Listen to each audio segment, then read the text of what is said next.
एक साहूकार दंपति अपने 4 बेटा बहू के साथ रहते थे। उनकी 3 बहुओं के तो पीहर थे, लेकिन उनकी चौथी बहू ज्योति के मायका नहीं था। तब एक बार रक्षाबंधन के दिन उनकी 3 बड़ी बहुएं अपने पति और बच्चों के साथ राखी का त्योहार मनाने मायके जा रही थीं। तो ज्योति ने पूछा कि भाभी जी, आप सब कहाँ जा रहे हो? तो जेठानियां बोली कि अरे छोटी, आज रक्षाबंधन का त्योहार है, हम सब अपने भाई को राखी बांधने मायके जा रहे हैं। तो एक जेठानी ताने देती हुई बोली कि अरे ज्योति, तेरे न तो मायका है न ही तेरे भाई हैं, तू क्या जाने रक्षाबंधन का त्योहार क्या होता है। ऐसा कह सब जेठानियां ज्योति के ऊपर हंसने लगी।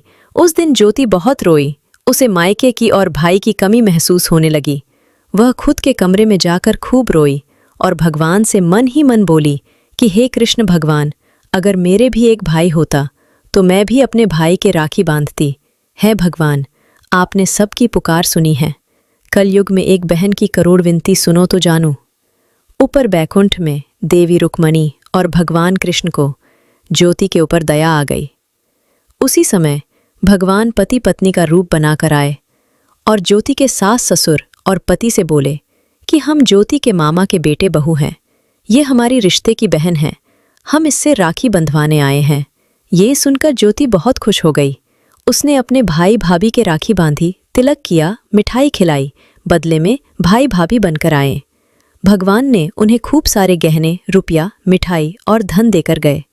उनके जाने के बाद जिस जगह भगवान कृष्ण बैठे थे वहां सोने की मुरलियां रखी मिली और जहां देवी रुक्मणी बैठी थीं वहां धन की पोटली रखी मिली। ये देख सास ससुर और ज्योति के पति को बहु आश्चर्य होने लगा। उन्होंने ज्योति से पूछा कि ये सब क्या है? तू और तेरे भाई भाभी कोई भूत प्रेत पिशाच तो नहीं हो? वे सब ज्योति को भला बुरा कहने लगे।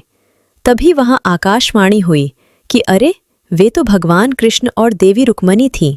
सच्चे भक्त की भगवान हमेशा मदद करते हैं और आगे भी करते रहेंगे।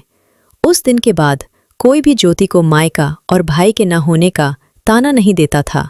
हे कृष्ण भगवान, जैसे आप ज्योति के भाई बनकर आए, वैसे जिसके भी भाई ना हो, आप उनके भी भाई बनकर आना और उनकी भी लाज रखना।